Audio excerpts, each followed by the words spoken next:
Revenge with Karen. "You're welcome," Tyler smirked, arms outstretched like he'd just invented the damn wheel, while half the team clapped like trained seals. My Slack pinged with a string of flame emojis from a junior rep. Tyler's growth playbook is fire, fire, fire. Yeah, sure. If by playbook you mean Control plus C, Control plus V on everything I built from scratch over the last 3 years while eating lunch alone at my desk. Let me back up a second. 6 months ago, we're hemorrhaging clients like a busted artery. Our renewal rate was circling the drain, 45% and dropping. Leadership blamed the market, the product team, even shifting customer psychology, whatever the hell that means.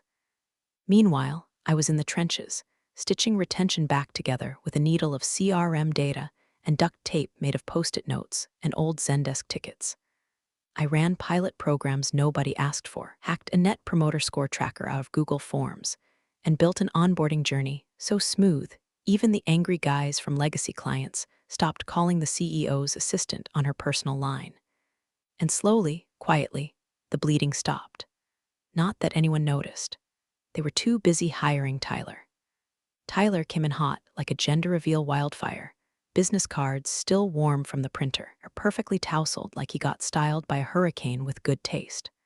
First week, he rolled into the Monday stand-up with a slide deck so aggressively branded, it gave 3 designers a migraine. "We need to scale our retention infrastructure," he said, like I hadn't just spent 2 years doing exactly that with a budget the size of a Chipotle order. "The foundation is there, sure, but what we need now is a growth mindset." I didn't speak. I just blinked at the word foundation and fought the urge to throw my coffee at the wall. At first, it was little things. He'd reword my talking points in meetings and repeat them louder, rename a few workflows and call them his Tylerized versions. Every win somehow got funneled through his personal funnel of delusion. Client XYZ renewed for another year. Tyler's strategic vision. Churn down 20%. Tyler's innovative tweaks to the retention flywheel, which, in fact, was just my spreadsheet with the colors changed and a circle graphic added. Even my monthly client sentiment roundup, something I curated like a bloodhound sniffing for red flags, got renamed Tyler's Pulse Report. I started saving everything. Every change log, every Slack thread, every email he CC'd himself on after the work was done. A private Google Drive folder called Insurance, neatly organized like a digital middle finger. If Tyler wanted a war of attribution, fine. I came armed with timestamps. But you want to know the moment I knew this man was a human vape cloud in khakis. It was our QBR prep, the quarterly business review where we share our department's performance with the exec team. I spent 4 days building a narrative arc. Here's where we were, here's what we changed, here's the result. Clear, simple, bulletproof. I sent him the deck for feedback, naively still assuming we were on the same team. The morning of the presentation, I opened the shared doc. He deleted the entire background and strategy slide, replaced it with a photo of himself speaking at some marketing conference and a quote, "Success is not an accident, it's growth." I laughed out loud in the middle of the open floor. Everyone turned. I just shook my head and went to refill my coffee. That meeting, he presented my numbers, my charts, my story, but stripped of every ounce of credit. The CEO nodded along like Tyler had cracked the Da Vinci Code, and the head of product actually clapped. I took a breath, I smiled, and I started keeping better receipts. It started with a missing CC, then another, then an entire thread about the renewal campaign for our biggest client, gone, vanished, like I'd never existed. Only found out about the meeting because someone from legal asked me to resend the contract timeline. When I checked the invite list, my name was nowhere. Just Tyler, 3 interns, and the CEO's assistant sitting in like a hostage. I asked Tyler, point blank, if I'd been accidentally dropped. His reply, "Oh, you're still looped in spiritually." And then he winked. Winked. We were sharing some inside joke, and not actively lighting my work on fire in slow motion. Meetings got worse. He'd let me talk for maybe 5 seconds before steamrolling in with, "What she means is," followed by some jargon-laced remix of my point that had all the nutritional value of a styrofoam peanut.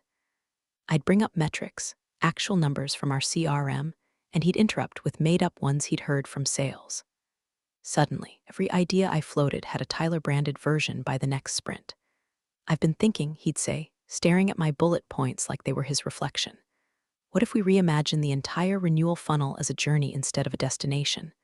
Oh wow, Tyler, someone would chime in, that's so visionary. And I'd sit there, taking notes on my own erasure. I went to HR once, just once.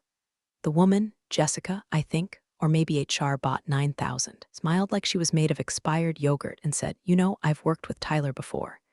He's just got a big presence. Maybe don't take it personally. He's building synergy, right?" I said, smiling like my molars weren't grinding into dust. Synergy. She nodded like she just solved misogyny with a scented candle.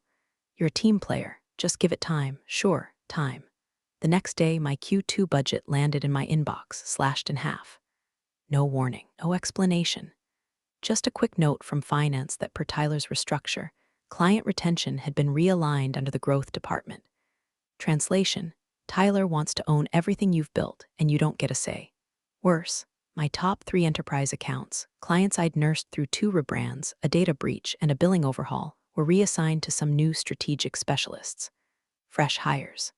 No context. One of them misspelled the client's name in their first outreach. Another accidentally sent our internal feedback doc to the client. I found out because the client called me, furious, asking why we were switching things mid-renewal. I apologized. I said it wasn't my call. I offered to stay on in a consultative capacity. "You're the only reason we stayed this long," the client said. "We're reconsidering the contract." I told Tyler. He laughed. "Hey, can't win 'em all. Besides, churn's just feedback at scale." I stared at him. My jaw actually popped from how hard I clenched. And that was the moment. Not the erasure, not the insult, not even the budget evisceration. That line, that smug MBA poster nonsense. That's when I decided to stop playing the game on his terms. "Fine, Tyler. You want growth? I'll show you exponential." At night, I stayed in the office so late, even the motion sensor lights gave up on me. Just me, my second cup of gas station coffee, and the sickly blue glow of the CRM dashboard. My fingerprints were all over it, but somehow his name kept showing up in the meeting invites. I wasn't angry anymore. Anger burned too hot. I needed cold. Cold calculates. Cold remembers everything. The folder I created was titled Continuity Archive because proof that Tyler's full of shit seemed a little too on the nose in case it ever got subpoenaed. I started with the source material, version histories of every report I'd ever submitted. Google Sheets logs, PDF exports with metadata, timestamped Loom walkthroughs. I even dug up a recording of the first onboarding session I ran for the now-defunct Retention Tiger team, back when our Slack channel was just me and 2 interns begging product to fix the billing API before another client rage quit. I had receipts for days. Next came the CRM. I toggled through activity logs like a digital archaeologist. Every note, every client milestone, every little green renewed tag that marked a hard-fought win, I screen-capped it all. I started overlaying them onto a single timeline.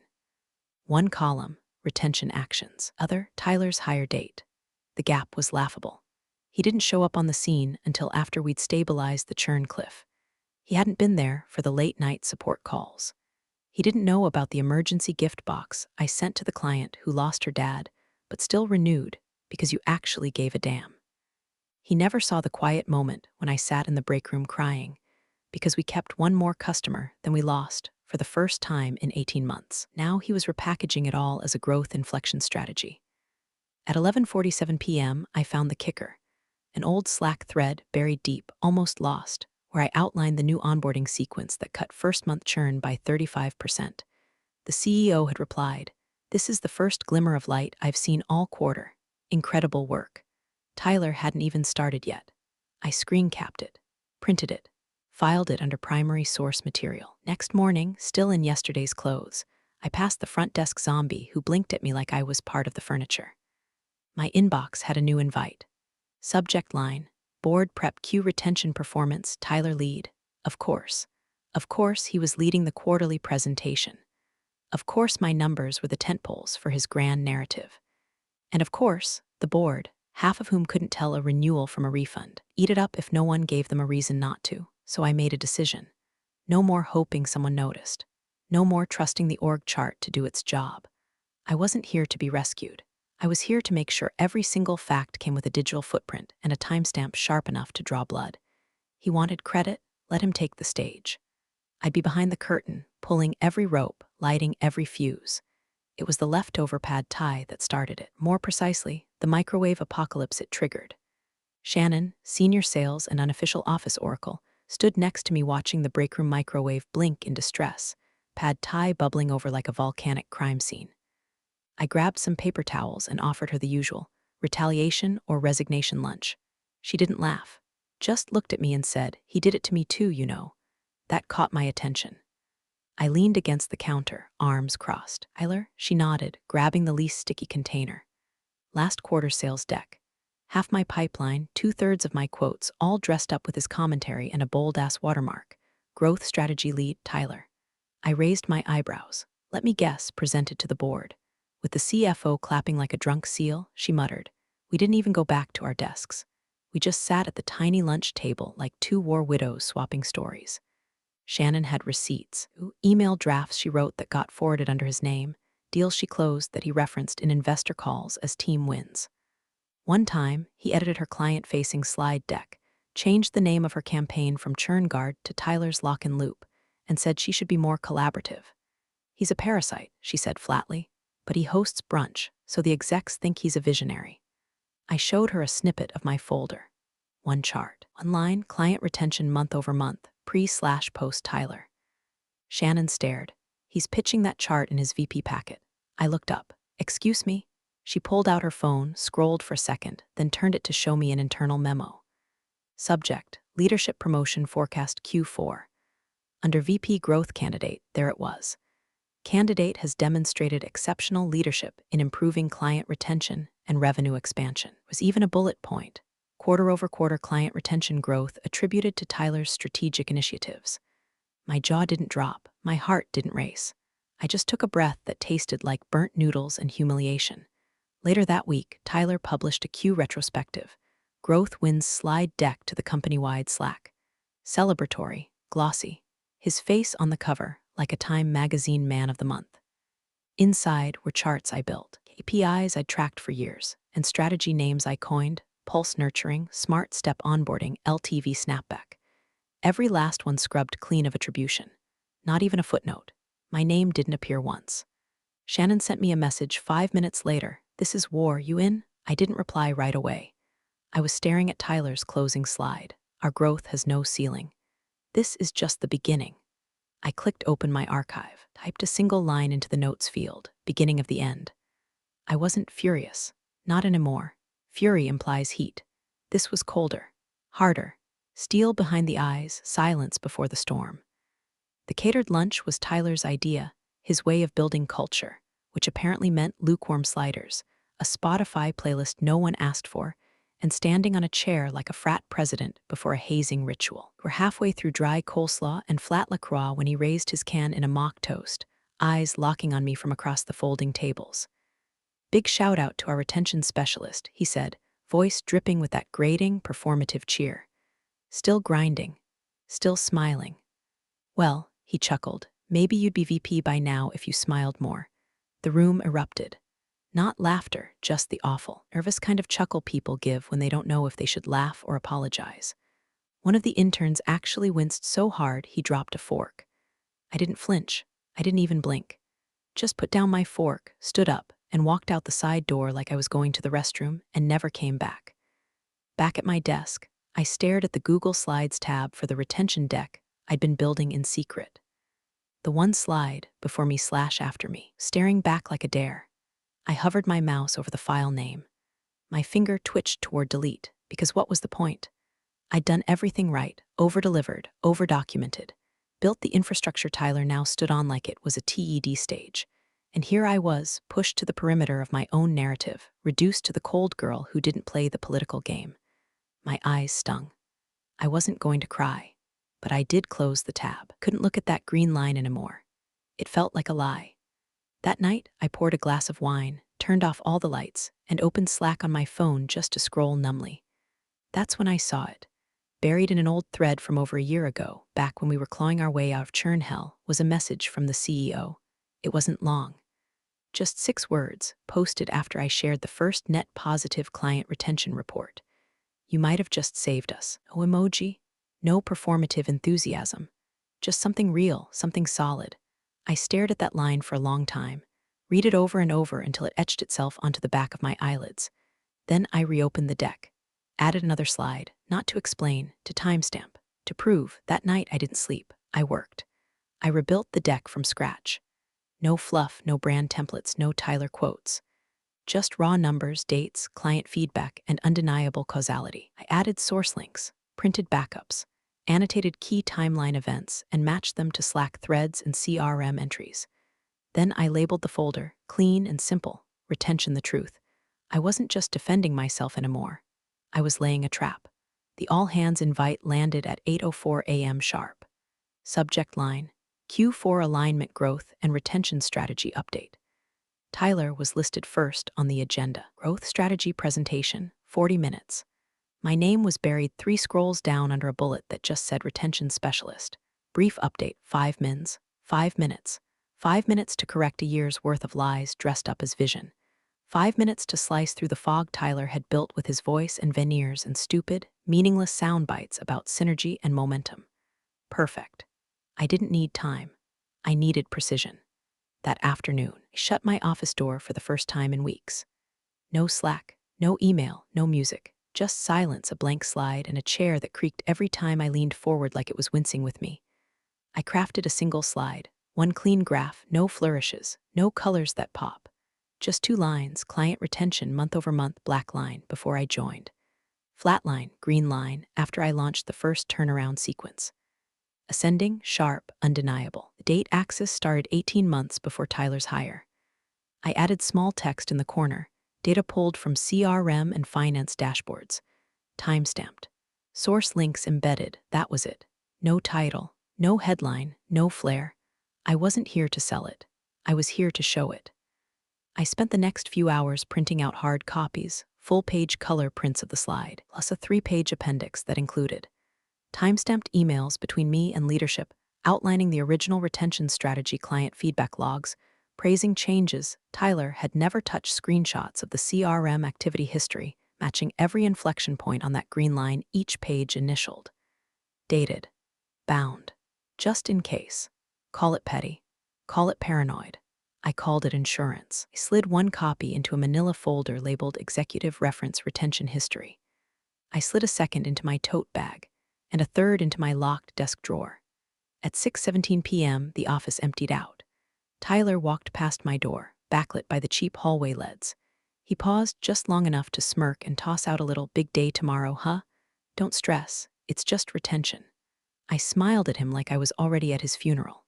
When he left, I reopened the slide and made one last change. Tiny, subtle. Below the green line, I added a text box, strategy implemented, Q2 year X. Tyler's start date, Q4 year X. Nothing flashy, just facts. That night I slept like a stone, not because I'd won, but because I was ready to lose on record. Because tomorrow I wasn't walking into a meeting. I was walking into an autopsy. Tyler opened the meeting with the swagger of a man who thought he was 10 minutes away from a corner office and a commemorative plaque shaped like his own ego. His teeth were blinding. His slides were bluer than the Atlantic. His voice was loud enough to knock a water bottle off the conference table. Before we dive into next quarter forecasts, he grinned, clicking through bullet points he clearly hadn't written. "I want to give a quick shout out to the people making this all happen. Growth is a team sport, right?" He turned toward me with that same smirk he wore when he stole budget, credit, and bandwidth like it was Halloween candy. "We've got a brief assist from our retention specialist," he added, waving a lazy hand like he was introducing the office barista. "She's pulled together some graphs to support our overall strategy.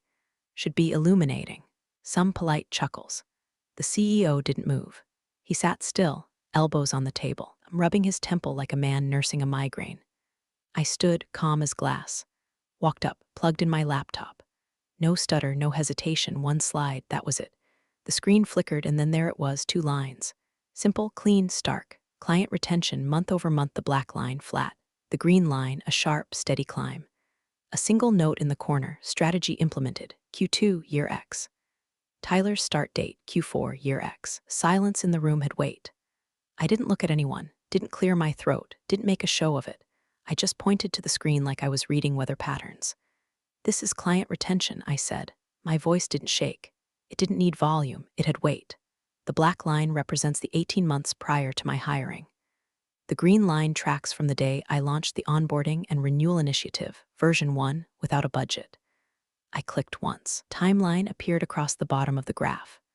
Little markers, milestones, all matched to dates pulled from our CRM activity logs, annotated with internal ticket IDs and Slack message timestamps. This, I continued, pointing at the first marker, is when we dropped first-month churn by 28%. This one is when we stopped losing our top-tier clients after 30 days. This one, when we hit net positive retention for the first time in 2 years. Clicked one more time. A small box popped up on the slide. Tyler joins as head of growth. It blinked in the far right corner. The line had already been climbing for 6 quarters by then. I turned around. Nobody was breathing. Tyler smiled. But it was the kind of smile people make when the dentist says open wide while holding a drill. Well, like I said, he started, voice a little thinner now. This all ties into the broader vision. The CEO held up a hand. Say a word, just pressed his palm forward like a traffic cop in a blizzard.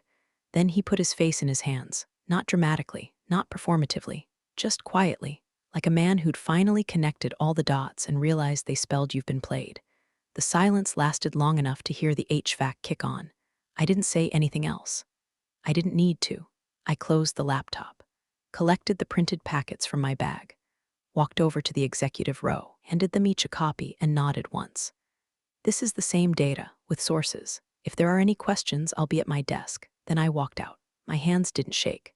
My heart didn't pound. Because this wasn't a confrontation. This was a coronation. And I came wearing armor made of facts. I'd barely made it back to my desk when the Slack notifications started dying off like a power outage. One by one, statuses flipped from green to gray. Meeting invites vanished. Chats went dead. You could feel it, like a thunderclap that never came. Then came the ripple. The kind of silence that means someone important just changed direction. The CEO canceled his investor flight. Canceled. Not postponed, not delegated, canceled.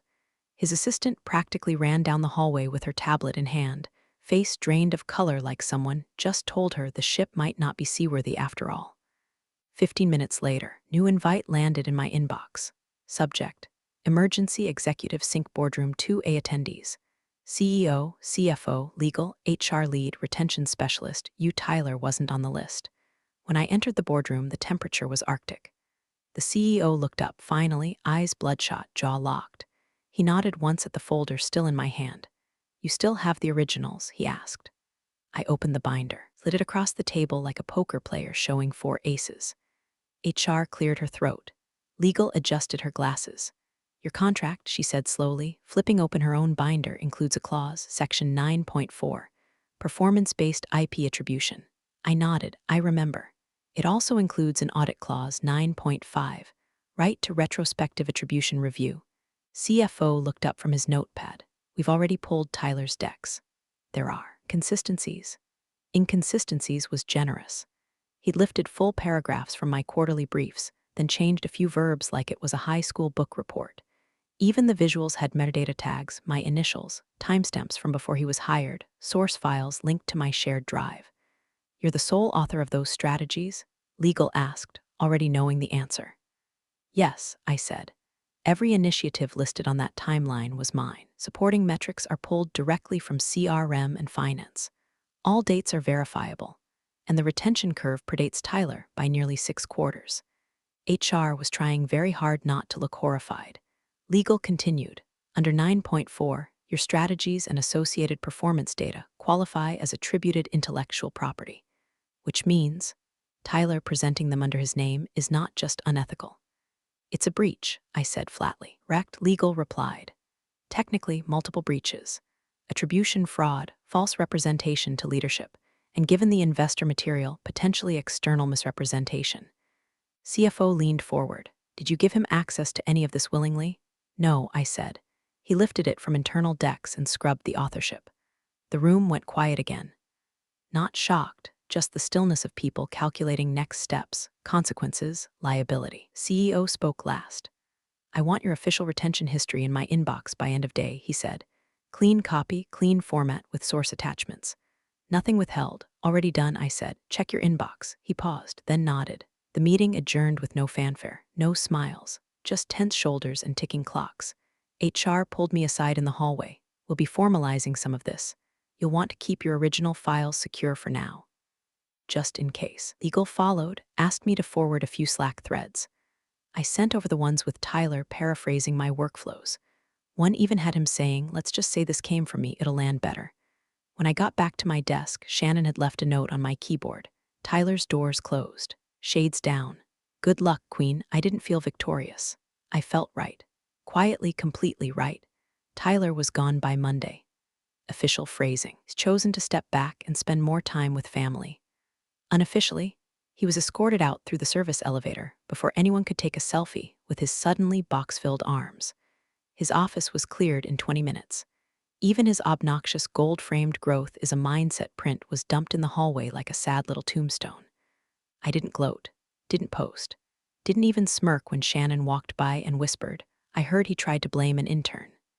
Instead, I waited, and like clockwork, HR pinged me. Can we talk about your future here?